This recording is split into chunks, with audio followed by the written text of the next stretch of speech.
What's going on, ladies and gents, boys and girls, guardians of all ages, Joker back again, once again, and today, people, here we go again, talking about the unmitigated shit show that is PvP. More specifically, skill-based matchmaking. Now, I'm a fan of skill-based matchmaking. I'm also a fan of connection-based matchmaking. I'm a fan of language-based matchmaking, and region-based matchmaking. Why? Because I'm ultimately a fan of choice-based matchmaking.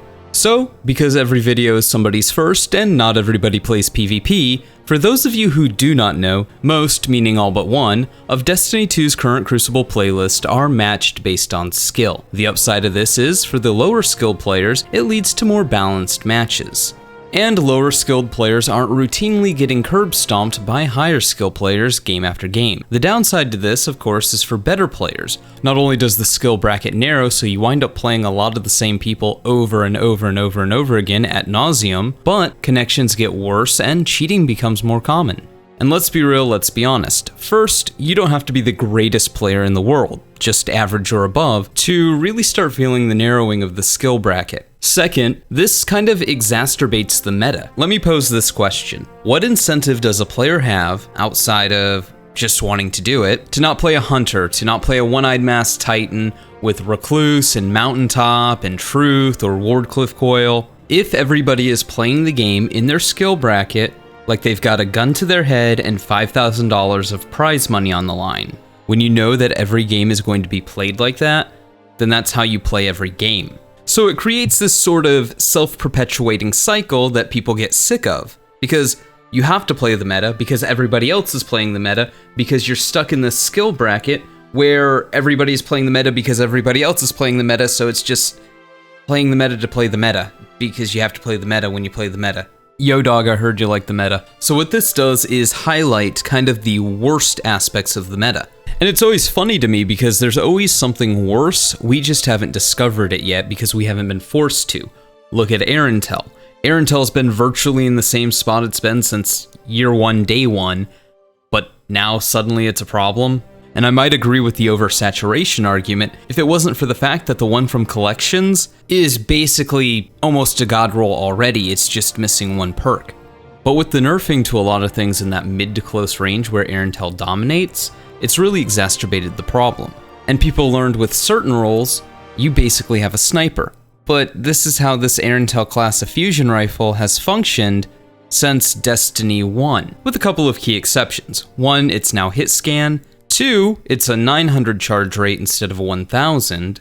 And then three, backup plan, which used to be an exotic perk in Destiny 1, is now available on these fusion rifles. You take these changes and arguably mistakes, and then you put them in a game where, honestly, the multiplayer, it really feels like, especially now, nobody plays it to have fun. Everybody plays it to be miserable and use the meta and bitch about the game and just try as hard as they can to get so far, but in the end, it doesn't really matter. Which, of course, brings us meandering into our next point.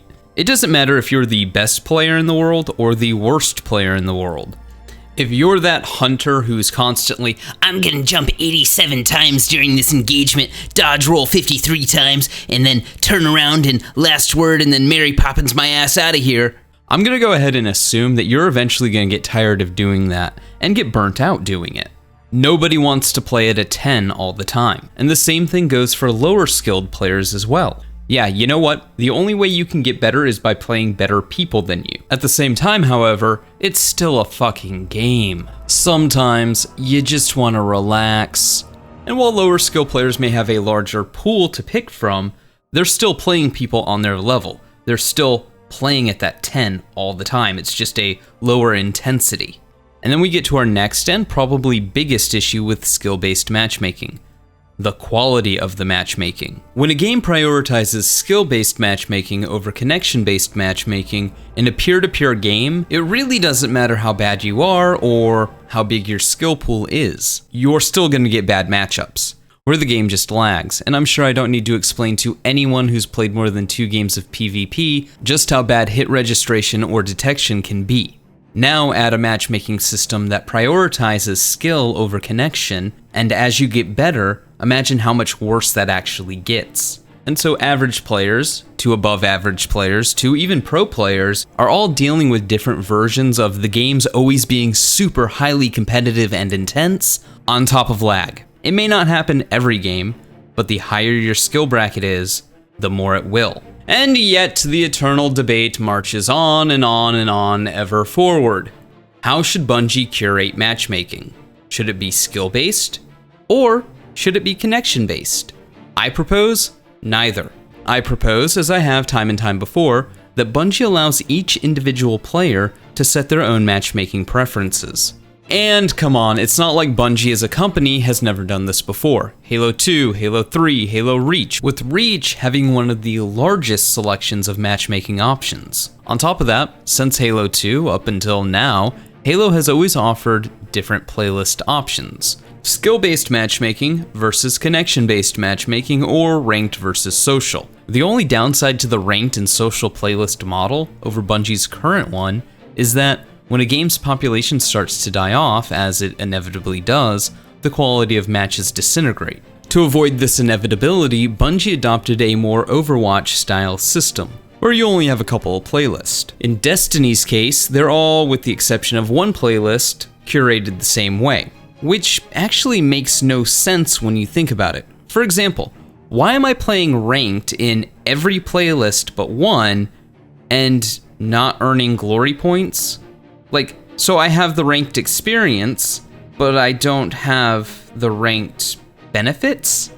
And just anecdotally, from personal experience, I feel like survival competitive is way easier than every other playlist. But on the flip side, this sort of everything is competitive, so nothing is competitive, skill-based matchmaking has driven all the hardcore players into the one casual classic mix playlist, which is connection-based, which makes that a sweatfest as well. So, what's the solution? For that, we can look to Halo 5. Now, Halo 5 gets a lot wrong, and we're not going to cover that here, but one of the things that it gets right is the ability to, pretty much on the fly, change your matchmaking settings. Halo 5 offers 3 types of main matchmaking preferences: balanced, focused, and expanded. And while these do care about your skill and connection, they do so with different priorities. For example, Expanded will just throw you into the first game it can, while the other 2 will gradually increase your matchmaking time as you add on layers of, well, I want more skill-based games, or I want more connection-based games. Bungie could adopt a model like this, where in the corner they have a little gear icon, you go down and you click on it, and it opens up the matchmaking settings and allows players to personalize what they're looking for. Do you want skill-based matchmaking? Do you want connection-based matchmaking? Do you just want thrown into the first game that you can get? But why stop there, when they can also add things like language and region? A lower skilled player who doesn't want to get stomped game after game can just set it to skill-based matchmaking. With the caveat, of course, that now your matchmaking times may take longer. To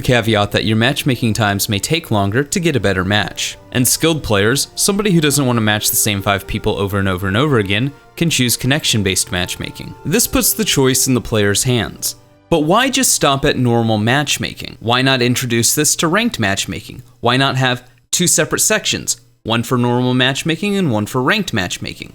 You can go into the ranked matchmaking section, click a box that says, yes, I'm willing to wait 5 minutes to play a game, just as long as that game is balanced and has a great connection. Is this system perfect? No, there's no such thing. Would people find ways to exploit it? Yes, but people already do that with VPNs, where they set up lobbies and match the same people who just throw the game. But people who want to exploit the game to get ahead in the game will always find a way to do that. We shouldn't be denied a better matchmaking system just because some asshole somewhere will figure out a way to exploit it. And if given the choice between people in high-end competitive playlists DDoSing, or a group of people circle jerking and getting pinnacle weapons, I'm gonna go ahead and say the method of people exploiting a matchmaking system so that they can get a couple of weapons versus people DDoSing is much more preferred. Anyways, ladies and gents, boys and girls, guardians of all ages, those are just my thoughts on how Bungie can fix the matchmaking system. Let me know yours in the comments below, and like always, stay frosty.